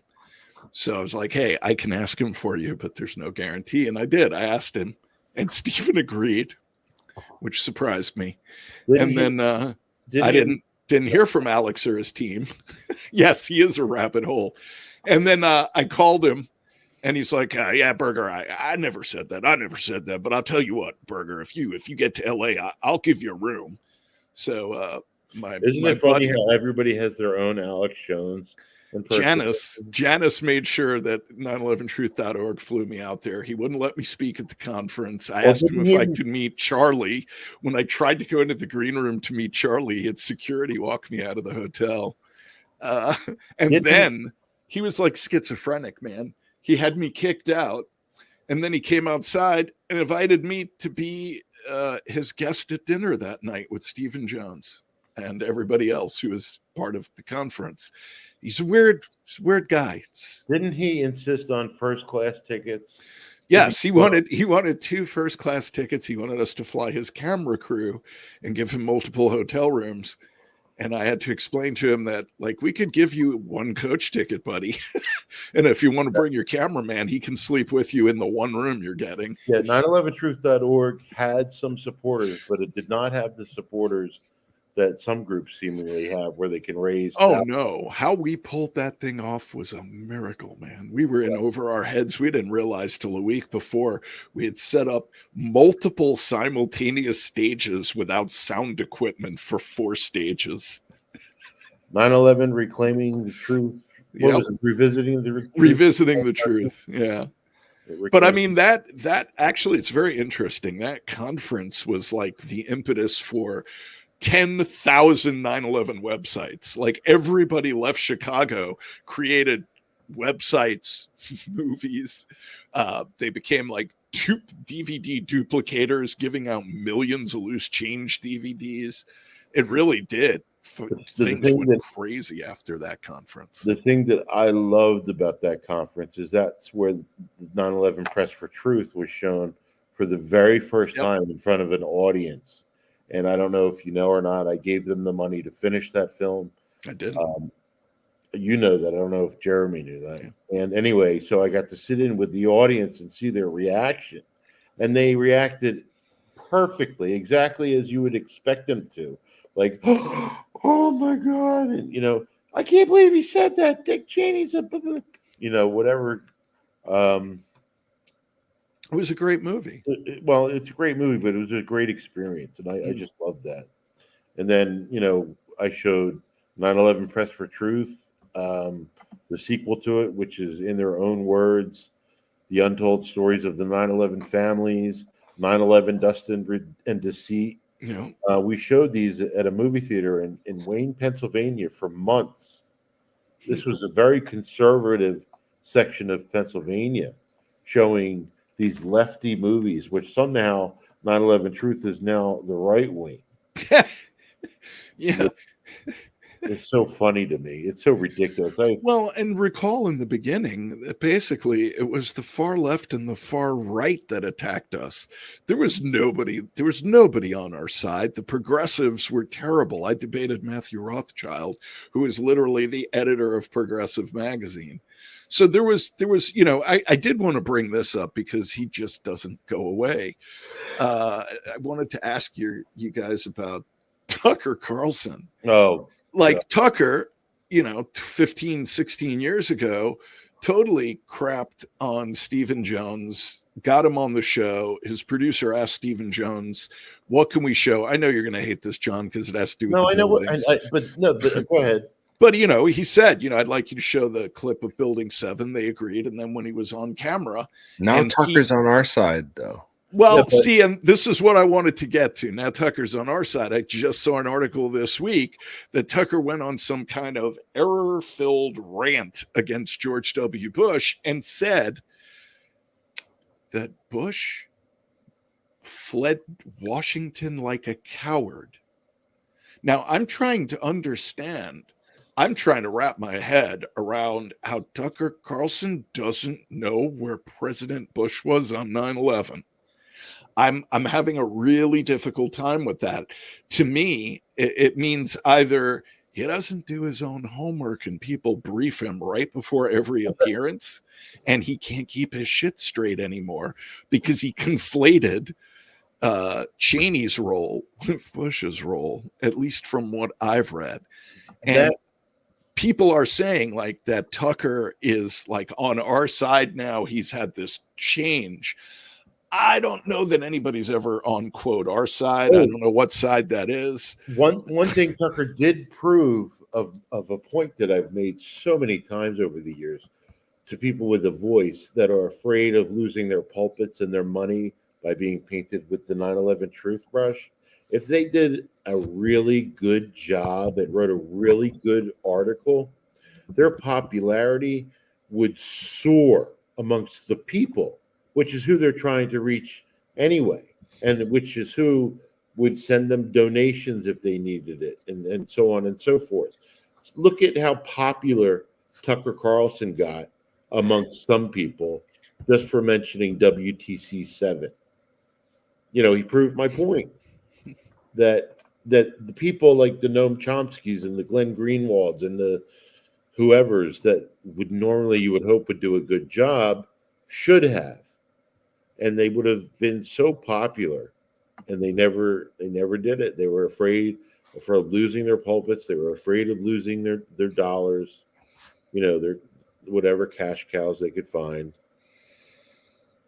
And it's a shame.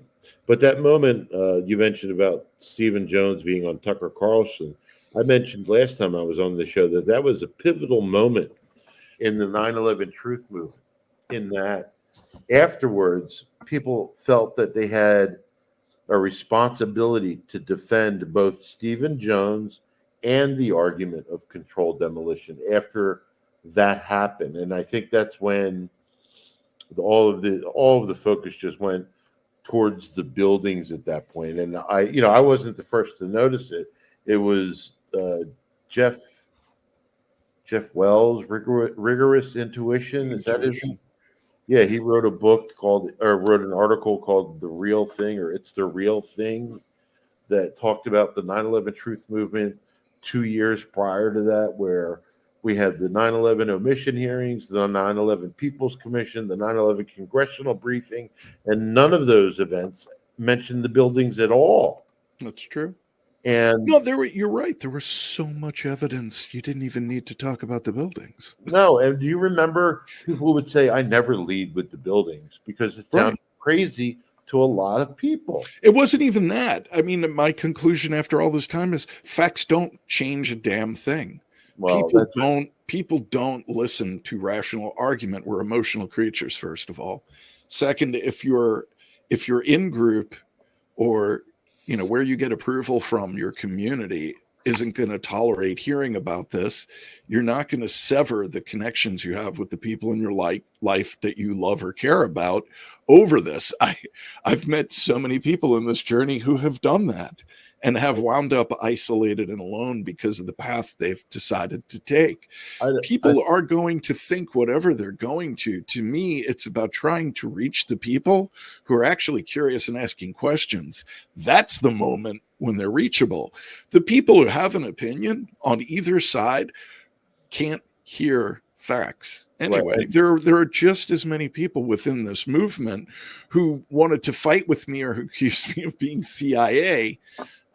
Because, for example, the saying that Flight 77 hit the Pentagon. And for anybody who wants to go see some footage that nobody's ever promoted in the truth movement, if you go to YouTube, there's a guy who contacted me named Lee Wheelbarger, Wheelbarger. He was and is, or was back then at least, he was a contractor for the government. He called me and was quite irate that we were saying, quote, the plane didn't hit the building. He's like, look at my videos on YouTube. Nobody ever sees these.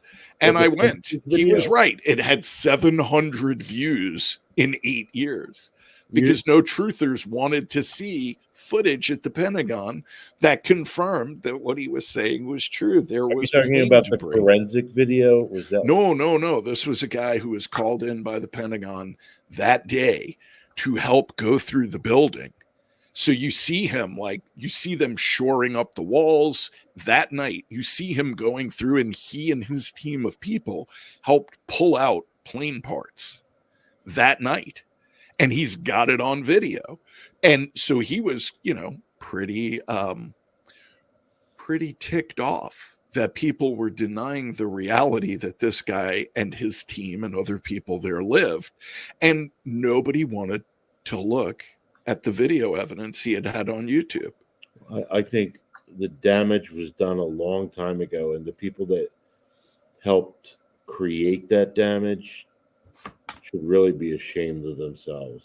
I mean, really, if you want to be an advocate for 9/11 justice, you have to have the ability to admit that you're wrong and move on from there. And you become a better activist if you can do that. Which I've done many times because I'm not always right. But anyway, yeah, definitely got to stick with the stronger arguments, and there's a lot of garbage stuff that I see people repeat, and then there's all these bots. It's bot because you never get anywhere with the argument, and they get circular and they get right back to the same stuff, and then they start with somebody else, and it's just there to waste people's time and burn people out on these time-old discussions and then lead you down the wrong paths, because if they can get you arguing the wrong stuff, then it gets people's attention if away they get from you asking the wrong questions, they never have to worry about the answers. Yes, Whatever that expression is. So yeah, it's really crazy what they've done. Do you guys have websites? I know you have 911truth.org of Mike Berger. Yep. That's your website. Do you have any YouTube channel or anything? There is a 911truth.org YouTube channel. I don't have a lot on it, but there is stuff on there. Nice. I'll have to check that out. And John Gold, you have an awesome YouTube channel. Yeah, that's Gold9472 on YouTube. And we were lied to about 911.com, which you can get my second book for free, which cost me thousands to make, and I gave it away for free. So please go take a full advantage of that book. I also, when the families are doing something with regards to the Saudi lawsuit, be supportive of them. Let them know that there are people who still care. No, it's not God 9472. It's gold 9472. It's all disinformation, John. It is. Actually, it's funny. I'm not religious, but my name, Jonathan Michael Gold. Jonathan means a gift from God. Michael means in God's image. And if you take the L out of gold, what are you left with? Wow. That was a joke I Gold. used to make a long time ago. And for the people in the chat, you're going to have to go to Will Barger's channel and go back 20 years. I don't have a link handy because that dude's had a 20-year video channel. Instead of donating to the church, I would donate to John Gold month. No, I don't send me any money. That's the one thing I've always done my best to do, is not make money off of the horrible tragedy that took place on September 11th, 2001. But if you have any Marvel action figures or cards, Exactly. comic books and stuff, you could consider donating them to John. Loves that kind of stuff. Those I will take. Yes, so you can see some of them hanging up on my wall here. Unopened inbox. This is great. Yeah, this is great stuff. Anything you guys want to close with? We got like 5 minutes left. Well, I've heard from two different family members that one is working on something. A very important family member said that they were working on something, and another very important 9/11 family member, with regard to the Saudi lawsuit, said that something's on the horizon or something's coming. So when that happens, just be supportive of them. Don't just support Matt Campbell and his lawsuit for WTC7. Support the thousands of 9/11 family members that are involved in the Saudi lawsuit as well. It's not rocket science. If you have a heart, if you have morals, you do the right thing and you be supportive of the families, which has always been a mainstay of the quote unquote 9/11 truth movement. That's all I pretty much have to say. The only thing I've got to say is tell the people you love that you love them. Don't take a day for granted. Enjoy your life. Enlighten the fuck up, people. Yes, you remember back in the 70s when we had shows like Dean Martin roasts or whatever the hell they were. People could laugh at themselves, and whatever happened to that? They had MTV roasts, like those and stuff. So they brought it back a little bit, but then it became about like the dissing and. Well, then there's roast battle. It's like yeah, battle raps and that kind of stuff too.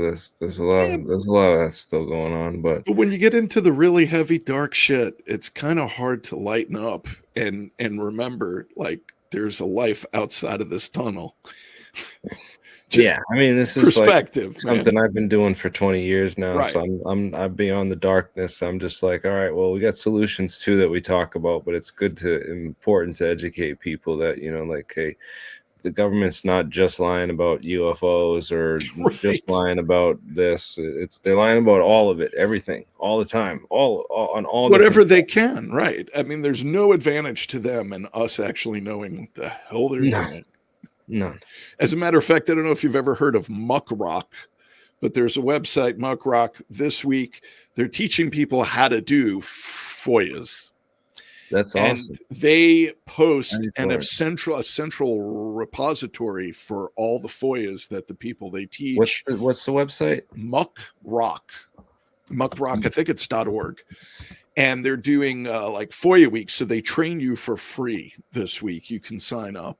I got to sign up for that because I have so much stuff that I need to FOIA and want to learn how to do that. Yeah, and they're great. They do it for free. The other thing that's interesting, like this morning, I was just reading what they were posting about different FOIAs around the country and to things you would think, like FOIAing the Georgia Police Department over X, and the police department won't tell you the names of officers making arrests, like simple things that are supposed to be public records. So, like, the scope of what is accessible to the average citizen is getting more and more restricted. And unless we work to shed light on this shit collectively, it's just going to get harder and harder. And one other thing is, I know that people who may be a little bit younger than the three of us, you know, if you were born around or before 9/11, people think that because you have the internet, you have access to all the world's information. And let me tell you something, as the webmaster of 911truth.org, I could spend the rest, and I'm not exaggerating, I could spend the rest of my, no, Judy Wood, I could spend the rest of my life fixing links to sites that are dead and gone. I do this a lot, actually. But the point is, even if, like what I said about the story about Convar, I challenge some of you to try to dig something up on Convar. You've probably never seen articles on it, but I guarantee that even with me telling you they're a German company from the early 2000s or late 90s, you cannot find the stories on Convar anymore. They're gone. One thing I brought up to Mike today is on my very own YouTube channel. Yes. If I do a search for a video on my own channel and know the exact title of a video, it still doesn't get returned in searches. Like, I have to manually go find videos now on my YouTube channel. When did that happen? Well, in the Yeah, same, they well, screwed the whole because algorithm up. Google and YouTube and Bing, which control over 90% of search, have labeled us and disappeared us. I mean, 911truth.org used to crash every anniversary back in 05 and 06 because we couldn't have the bandwidth. Because back in 04 and 03, 04, 05, in the very beginning, we were consistently one of the top 100 sites in the world. So let me repeat that. Yeah, because we were one of the top 100 sites in the world. And in 2007, just to bring this back to a point I made earlier about how things keep happening now that people are shocked, but we were there first. And I'm not saying this is a good thing, but in 2007, an academic used 911truth.org to demonstrate how Google was fucking with search. And they showed that we went from number 2 to like 1,000 in one day. And they documented it. So that's awesome, because you know what, we were part of a team that used to make sure that the 9/11 Truth videos were like #1 on Google Video. Google Video, yeah. It used to be the #1 video on Google Video back in the day, and then like it used to all be 9/11 conspiracy stuff, and then they blacklisted all of it. Now you can't find it anywhere. It used to all be on the front page. It used to be the most viewed, most shared. And it started then, like they would reset the counters. I remember there were videos that would get to 1 million, and then the next day you'd look and it'd be back at 0. And when Obama was campaigning, he created a website called change.org, and people were writing in things that they wanted Obama to address. And one of the things was a new investigation into 9/11. And that turned out to be the very most popular thing on the website. And then they took it down. Yeah. Then another thing, there's another argument I've heard for 20 years, which is if we just get enough people, if you just get a certain percentage of the population, right? So, the critical mass, the snowball effect. So I'm gonna shit on that idea now, because in 2006, when we were doing national surveys, we had more than half the country, folks, not 3% or 5 or 10. Right. We had over half of the voting age American public. So we already had them, and we still couldn't get anywhere with them. The numbers, and I believe if we poll now, the numbers have actually gone backwards since then, unfortunately. However, it is still a pivotal issue of our day. You know, we're where we are today in the world directly as a result of what we did, our response to 9/11. We are where we are today because of our response to 9/11. Yes.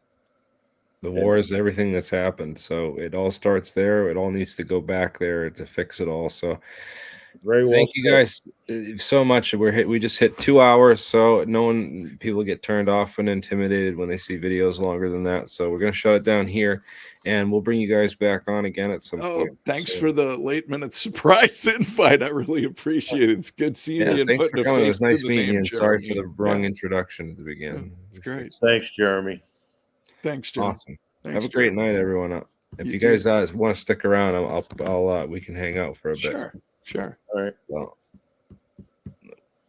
thanks. Thanks, man. Thanks, Mike.